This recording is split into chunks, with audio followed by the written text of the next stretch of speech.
Trying to fix the world is like straightening a dog's tail. Force cannot be applied to the external world.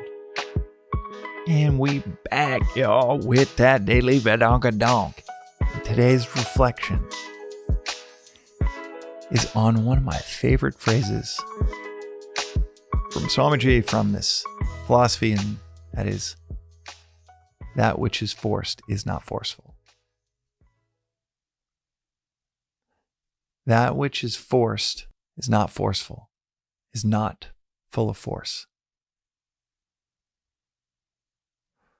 Push a child to do something and there's going to be resistance the entire way. Push or make an employee do something and there's going to be a growing fire within them. Force and forcefulness. It's an interesting dynamic. It ties to something that is said often within the ashram around governing businesses. And that is, you want an entire team built around initiative, not incentives, not carrots and sticks of hit this goal and you get paid this much, don't hit it and boom, you're going to get the boot. Because that doesn't create force within them. Initiative is getting people to yearn for the open sea, and then they start to build the ship.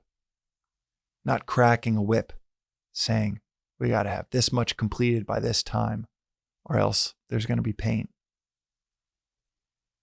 Yearning for the sea, yearning for service of your community. It's really difficult to change this when a company culture is too set in stone or the company is too large.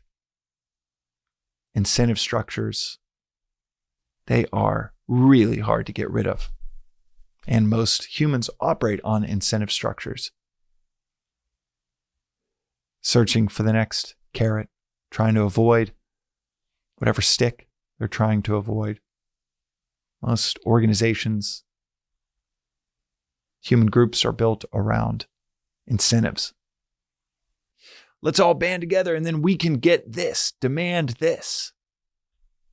Increase our leverage to get more instead of initiative, which is internal versus external incentive.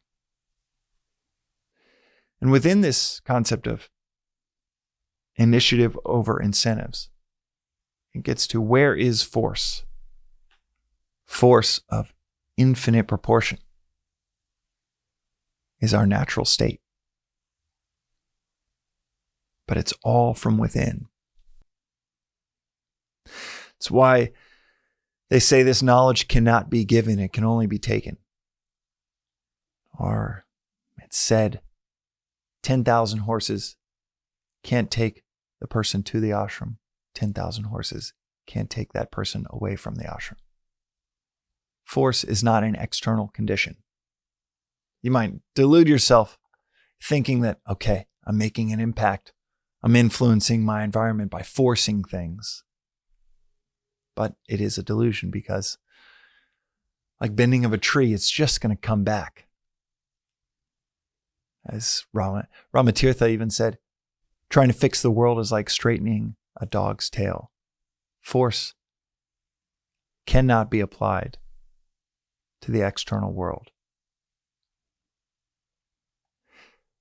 It is only temporary and a temporary illusion that it's being applied because you make your child do something and maybe they're doing it for the next 10 minutes, but unbeknownst to you, there is this internal resistance that's growing.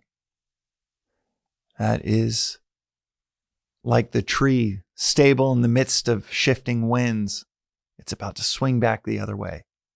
And it hasn't really moved at all, even in that 5-minute span you thought you had made an impact. That which is forced is not forceful.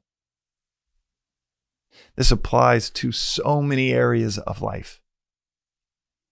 Parenting, running teams, friends, relationships. You like someone, force yourself on them, and you'll see how little force that actually has on that relationship. So much of the time, our forces, trying to force something, comes from attachment. And this philosophy is so explicit when it comes to attachment. Attach, you lose. Detach, you gain. So how do you create that initiative? How do you create that inner force? How do you cultivate that inner energy? Something that you want to impact positively. You give it space. You give it time. When it comes to a philosophical concept, you recognize it cannot be given, it can only be taken. So maybe you toss out pearls of wisdom here and there, but you never force it on anyone. And even when you're tossing them out, it's more like putting out a little flag in case there's a taker. In case your friend, as you offer that objective observation, in case they want to discuss the philosophical nature of something that might be happening in their lives. But it's certainly not forced. This is extremely important when it comes to philosophy, spirituality. The reason so much of our society is regressed in the spiritual side of things is because it has been so forced. It has been the opposite of taken instead of given. It's given with such immense force, forced down people's throats, that then people are like, dude, anything to do with God or spirituality, I don't want to hear it because of PTSD, of something may have happened to them when they were 13, 15, 17 years old. And that force, that attempt at force, their childhood or teenage years, is the reason they're walking around 45, completely allergic to anything to do with spirituality. It has, sadly, that is a result of a person or a group so attached to being heard that now they created the conditions where that person rejects any and all truth that might be in that direction because it was so forced upon them. Like any and all concepts within this philosophy, kick the tires, experiment with this notion, see if it applies to your practical life.